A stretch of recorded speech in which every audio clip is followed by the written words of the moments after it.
Welcome back. आगे बढ़े, आपको बताएं, सियासी सरगर्मियों में मुलविस होना, ऑफिशियल सीक्रेट एक्ट की खिलाफ वर्जी करते हुए रियासत के तहफ़्फ़ुज़ और मफाद को नुकसान पहुंचाना, इख्तियारात और सरकारी वसाइल का गलत इस्तेमाल और अफराद को नाजायज नुकसान पहुंचाने पर lieutenant general retired Faiz Hameed को बाज़ाब्ता चार्जशीट कर दिया गया है। ISPR के मुताबिक 12 अगस्त 2024 को साबिक DG ISI के खिलाफ फील्ड जनरल कोर्ट मार्शल कार्रवाई शुरू की गई थी। मुल्क में इंतशार बदअमनी से मुतालिक पुरतशद्दुद वाक़यात में फैज़ हमीद के मुलविस होने से मुतालिक अलहदा तफ्तीश भी जारी है। उन पर तशद्दुद और बदअमनी के मुतअद्दिद वाक़यात में 9 मई से जुड़े वाक़यात भी शामिल तफ्तीश हैं। इन मुतअद्दिद पुरतशद्दुद वाक़यात में मसमूम सियासी अनासर की इमा और मिली भगत में शामिल तफ्तीश हैं। ISPR का कहना है कि फील्ड जनरल कोर्ट मार्शल के अमल के दौरान लेफ्टिनेंट जनरल रिटायर्ड फैज़ हमीद को कानून के मुताबिक तमाम कानूनी हकूक फराहम किए जा रहे हैं। पाक फौज ने इंटर सर्विसेज इंटेलिजेंस ISI के साबिक सरबराह lieutenant general retired Faiz Hameed को 12 अगस्त को फौजी तहवील में लिया था। फैसल वाडा कहते हैं फैज हमीद ने सबूत और गवाही दे दी, अब बानी PTI को कैसे छोड़ा जा सकता है। साबित हुआ ताकतवर का एहतसाब ऐसे हो रहा है जैसे आम आदमी का होता है। ये समझते थे फैज हमीद हमें बचा लेगा, ऐसे फैसलों से पाकिस्तान मुस्तहकम होगा। बानी PTI के लिए आजमाइश में इजाफा होगा। ऐसा नहीं हो सकता कि एक का ट्रायल हो रहा है और हवारियों का ना हो। मौला जट की सियासत अली अमीन गड्ढापुर कर रहा है, उसका ऐसा असर होगा कि दुनिया कान पकड़ेगी। 9 मई सोची समझी साजिश थी, जबरदस्त किस्म का एहतसाब हुआ, इबरतनाक अंजाम देखकर सबको पैगाम मिलेगा। 14 दिसंबर को PTI का सिविल नाफरमानी का प्लान था, उनके गुब्बारे से हवा निकल गई। वज़ीर-ए-आज़म शहबाज शरीफ ने कहा है कि सिविल नाफरमानी की कॉल मुल्क दुश्मनी है, इस्लामाबाद चढ़ाई करने वालों को नहीं छोड़ेंगे, सख्ती से निपटेंगे। वज़ीर-ए-आज़म ने वफाकी काबीना से खिताब में कहा कि एहतजाज के नाम पर पाकिस्तान के खिलाफ साजिश की गई, साजिश करने वाले अब सिविल नाफरमानी की बात कर रहे हैं। तोड़ फोड़ करने वालों की निशानदही करके सजा दी जाएगी। मैंने हिदायत की है कि किसी बेगुनाह को गिरफ्तार न किया जाए, तोड़ फोड़ करने वालों की निशानदही करके सजा दी जाए। मुआशी इस्तेहकाम सियासी इस्तेहकाम से मुंसलिक है।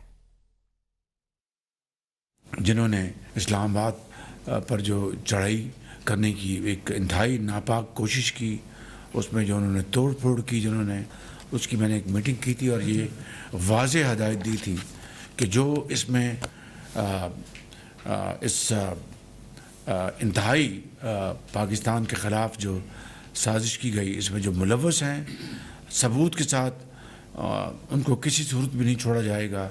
अगर कोई बेगुनाह है तो उसको कोई हाथ नहीं लगाएगा। ये यार्डस्टिक है और इसी पैमाने के ऊपर हम आगे चलेंगे। सरदार लतीफ़ खोसा की अडयाला जेल के बाहर सहाफ़ियों से गुफ्तगू, कहा बानी PTI ने सिविल लाफरमानी की कॉल सोच समझ कर दी है। सिविल लाफरमानी की तहरीक हुकूमत बर्दाश्त नहीं कर सकेगी। हुकूमत की तरफ से धरना एहतजाज के दौरान कत्ल और गारत की गई। ऐसे लोग हैं जो मुतासिर हैं मगर खौफ के बायस सामने नहीं आना चाह रहे। IG इस्लामाबाद ने गलत बयानी की, बानी PTI की रिहाई के बाद ही मामलात आगे बढ़ेंगे। बार बार ट्रैप किया जा रहा है, धोखे में नहीं आएंगे। सुप्रीम कोर्ट में बानी PTI की अडयाला जेल से खैबर पख्तूनख्वा मुंतकली की दरख्वास्त पर समाअत हुई। आईनी बेंच ने शहरी कयूम खान की दरख्वास्त 20,000 जुर्माने के साथ खारिज कर दी। जस्टिस मोहम्मद अली मसर ने रिमार्क्स दिए, बानी PTI को कोई मसला होगा तो वो खुद दरख्वास्त दे देंगे, किसी वकील ने ऐसी कोई दरख्वास्त नहीं दी। जस्टिस जमाल खान मदोखेल ने कहा कैदी के अहलखाना या वो खुद ऐसी दरख्वास्तें दे सकते हैं। दरख्वास्त गुजार कयूम खान बोले ये कौमी मसला है, किसी की जात का नहीं। जस्टिस जमाल मदोखेल ने कहा कौमी मसाइल आप रुकन असम्बली बनकर सोचिएगा। मजीद खबरें इस ब्रेक के बाद, साथ रहिएगा।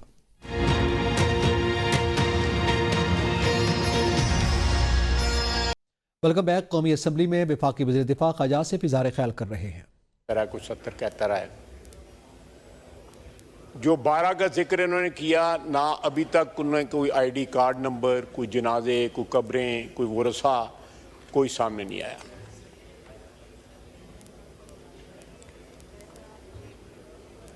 ये समझते हैं, मैं समझता हूँ कि इज्तिमाई जो शऊर है कौम का, उसकी तौहीन है कि इस किस्म की हवाई बातें करना, बग़ैर किसी सबूत के करना और रेटरिक भी इस्तेमाल करना, और रेटरिक इस्तेमाल करने का भी कोई एक फ़न होता है, एक आर्ट होता है। इस तरह नहीं है कि आप बंदूकों के जो है कैलिबर बताते रहें, जैसे POF में जो बैठे हुए हैं लोग जो है यहाँ पे। आधा वक्त तो इन्होंने अपनी तकरीर का बंदूकों के कैलिबर बताने में लगा दिया। सियासी तकरीर है, सियासी तकरीर में से सियासी बातें करें। इनके अंदर इस वक्त इतने इख्तलाफात हैं कि हर बंदा एक अलहदा स्टेटमेंट देता है, एक अलहदा स्टैंड लेता है। इनकी मुकम्मल लीडरशिप जो है। वज़ीर दिफा ख्वाजा आसिफ कौमी असम्बली में इज़हार ख्याल कर रहे थे। उनका ये कहना था। आगे बढ़े आपको बताएं, चीन और सूबा पंजाब का माहौलियाती बेहतरी, बायोडाइवर्सिटी, स्मोकी खात्मे, जंगली हयात और शजरकारी की तहफ़्फ़ुज़ और फ़रोग़ के लिए मिलकर काम करने का फैसला कर लिया। बीजिंग पंजाब क्लीन एयर मुश्तरका वर्किंग ग्रुप बनाने का बड़ा फैसला। सीनियर वज़ीर मरियम औरंगज़ेब पंजाब की नुमाइंदगी करेंगी। फैसले के तहत चीन और सूबा पंजाब में माहौलियाती उलूम का तबादला, पॉलिसी कोऑर्डिनेशन, इस्तेदाद में इजाफा, डेटा मॉनिटरिंग और sharing, green urban planning, technology का ट्रांसफर मुमकिन हो सकेगा। पंजाब में ई ट्रांसपोर्ट सिस्टम के लिए चीन के तजर्बात और महारत से इस्तेफादा करने पर भी इत्तेफाक किया गया। मरियम नवाज का कहना था कि पंजाब में माहौलियाती तब्दीलियों से निपटने के लिए चीन के जदीद एनवायरमेंट मॉडल्स अपनाना चाहते हैं। मार्च 2024 में वज़ीर आला की जिम्मेदारी संभालते ही स्मोक से बचाव और माहौल की बेहतरी का अपनी नौयत का पहला जामे प्लान दिया। पंजाब में बड़े पैमाने पर शजरकारी और जंगलात की बहाली के मंसूबे शुरू किए गए।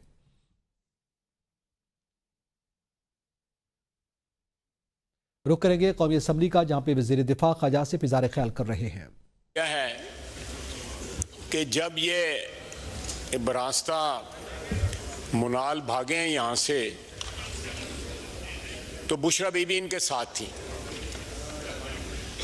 बुशरा बीबी ऑन रिकॉर्ड हैं कि मुझे छोड़ के सारे लोग जो है भाग गए, दौड़ गए।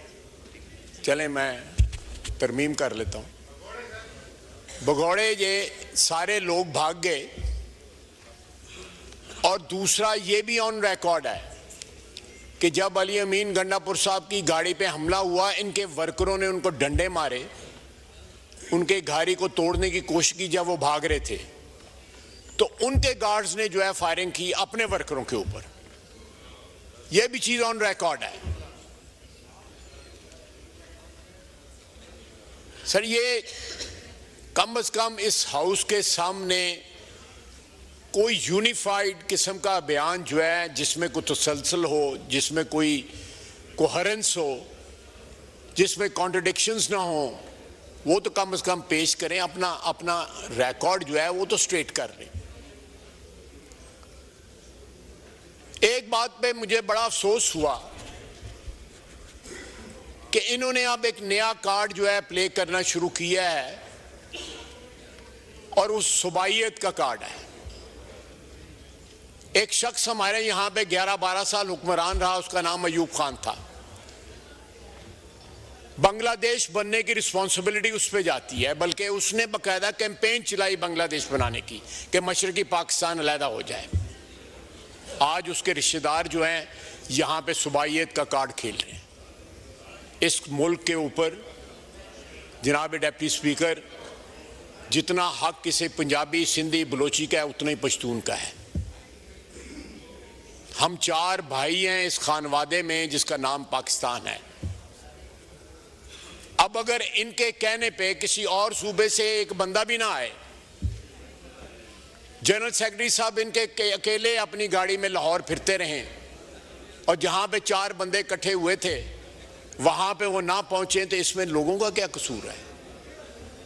इसमें Pashtun versus rest of Pakistan जो है वो क्या एक्सप्लॉइट करने की क्या जरूरत है?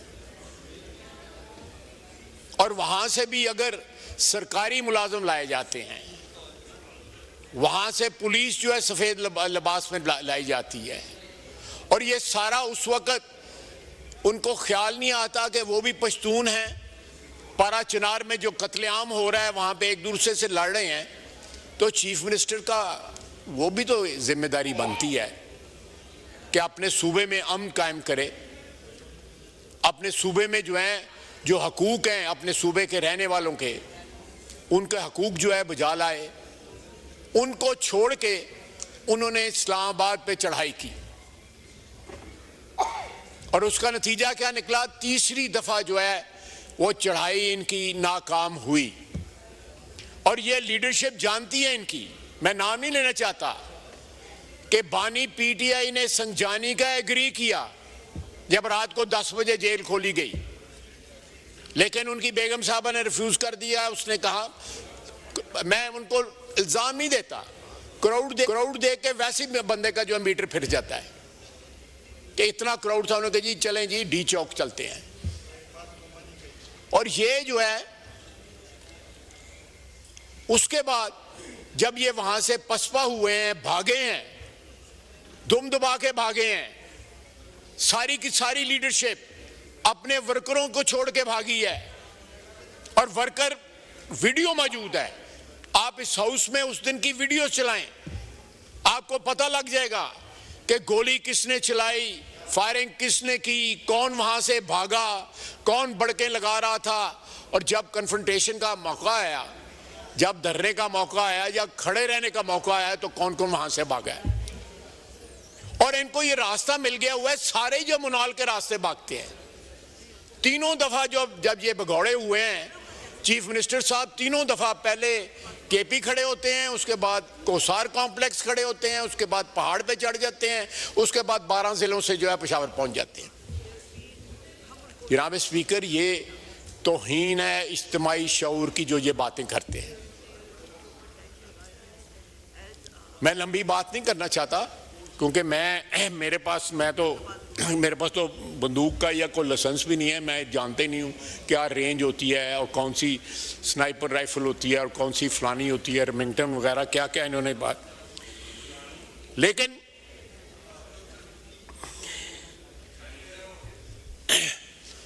अब सिविल नाफरमानी की इन्होंने कॉल दी है। आज से 10 साल कबल भी इन्होंने सिविल नाफरमानी की कॉल दी थी और कंटेनर पे खड़े होकर बानी पीटीआई ने खुद जो है मुख्तलिफ यूटिलिटी बिल्स को जो है आग लगाई थी और लोगों को कहा था कि यूटिलिटी बिल्स ना देना। किसी ने उनकी कॉल के ऊपर जो है बैठ ना कहा, लोगों ने यूटिलिटी बिल्स भी दिए और उनकी कॉल जो है वो फेल हो गई। आज भी मेरा चैलेंज है इनको, अल्लाह के फजल से इनको कोई पाकिस्तानी जो है वो यूटिलिटी बिल देने से इनकार नहीं करेगा। कोई एक्सपैट पाकिस्तानी जो है, बैरून मुल्क रहने वाले पाकिस्तानी जो हैं, वो अपने घर अपने मुल्क में तरसीलात बेचना जो है वो बंद नहीं करेंगे। ये ज़रूर करें। मैं इसरार करता हूँ कि ये नाफरमानी, सिविल नाफरमानी के ऊपर ज़रूर खड़े रहें, इस स्टैंड लें।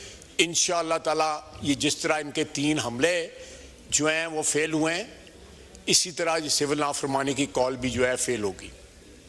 जनाब वाला, अफसोस की बात है कि जब इतनी हजीमत उठानी पड़ती है, जब इतनी शिकस्त उठानी पड़ती है, जब इस तरह भागना पड़ता है मैदान से, तो उसके बाद सुबाइयत का कार्ड खेलना जो है, मैं समझता हूँ ये पाकिस्तान के साथ जो है वाबस्तगी वफादारी का तकाजा ये है कि इस हाउस में आप मेंबर हों, इस हाउस ने आपको इज्जत दी हो, जो इसका वफाक का हाउस है, उस हाउस में खड़े होके ऐसे बीज बोने की कोशिश की जाए और बाकायदा जो बच्चे ऊपर बैठे हैं उनको एड्रेस करके बात की जाए, क्योंकि वो बच्चे जो हैं हमारे सुबह केपी से आए हुए हैं।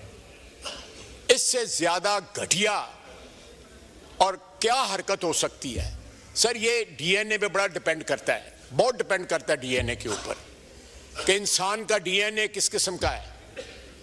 अगर आपके डीएनए में पावर यूजर्व करने की ट्रेडिशन हो, उसके जरासीम हो, आमरीयत के जरासीम हो और बेशुमार किस्म का, मैं लंबी बातों में नहीं जाना चाहता, तो फिर वो इस किस्म की बातें करते हैं कि ये इनकी शिकस्त खुर्दा जो ज़हनीयत है उसकी निशानदेही करते हैं। ये अल्फाज जो हैं जो इन्होंने इस्तेमाल किए वफाक के ख़िलाफ़, पाकिस्तान की वहदत के ख़िलाफ़ जो है, जो इन्होंने बीज बोने की कोशिश की है। जनाब वाला, मैं कंक्लूड करता हूँ कि इनके 3 हमले नाकाम हुए। बड़ा बोल नहीं बोलता, अल्लाह के फजल से इनका सिविल नाफरमानी वाली कॉल भी नाकाम होगी। मैं ज़्यादा डिटेल में नहीं जाना चाहता, लेकिन जो 26 नवंबर के दिन जिन जिन बातों पे ये एग्री कर चुके हुए थे, इनके वर्करों को पता लग जाए तो जिस तरह जूतियां खा के उस दिन भागे थे, उससे ज़्यादा जूतियां खाई जाए। और ये ढाल बनाना ख्वातीन को, और फिर खातून जो है वो अपने खामद से भी ज़्यादा एम्बिशियस हों, तो फिर अल्लाह ही हाफिज़ है इनकी पार्टी का। अल्लाह ताला पाकिस्तान को किसी इनके हाथों से नुकसान को बचाए। 4 साल की इनकी हुक्मरानी में जो नुकसान पहुंचा है, आज भी पाकिस्तान जो है उसका भुगतान कर रहा है, उसके नतायज को भुगत रहा है। उस डिसमेंटल्ड सिचुएशन को, एक जो है खंडरात जो छोड़ के गए थे, आज उस पर अल्लाह के फजल से फिर हमारत तामीर होनी शुरू हो गई है। इस मुल्क में जो है तरसीलात बढ़ी हैं, 4 से 6 बिलियन डॉलर मंथली सालाना तरसीलात बढ़ी हैं। स्टॉक मार्केट 1 लाख जो है चली गई है। हमारा जो है पॉलिसी रेट जो है वो 5.5% वो नीचे आ गया है। हमारे जो फॉरेन एक्सचेंज रिजर्व्स हैं वो रिप्लेनिश होने शुरू हो गए हैं। इन्फ्लेशन जो है हमारी सिंगल डिजिट के ऊपर, लो सिंगल डिजिट पे आ गई है। ये बावजूद इस बात के कि इन्होंने डिसरप्शन करने की पूरी कोशिश की है कि कहीं इकोनॉमिक रिकवरी ना हो जाए। एक दिवालिया सूबे की लीडरशिप लेके बार बार हमला कर रहे हैं, जिसके बाद तनख्वाहें देने के साथ पैसे नहीं है, अस्पताल चलाने के पैसे नहीं है, स्कूल चलाने के पैसे नहीं है। पहले अपने सूबे की खिदमत करें, फिर कोई जो है कोई लिसानियत की या सुबाइयत की बात करें। पहले कुछ डिलीवर तो करें। आपने 4 साल में क्या डिलीवर किया? आप पिछले 10-12 साल से हुक्मरान हैं केपी के अंदर। केपी को बाकी सूबों के साथ कंपेयर कर लेना। क्या आपने वो सूबा जो है अच्छा खासा खाता पीता खुशहाल जो है सूबा जो है, उसमें दहशतगर्दों को ला के बसा दिया? सारे सूबे में दहशतगर्दी है, वहां पे इतना खून खराबा हो रहा है। उस खून खराबे को छोड़ के आप अब तक के लिए इतना ही। देखते रहिए ABN न्यूज़, कौम की सोच।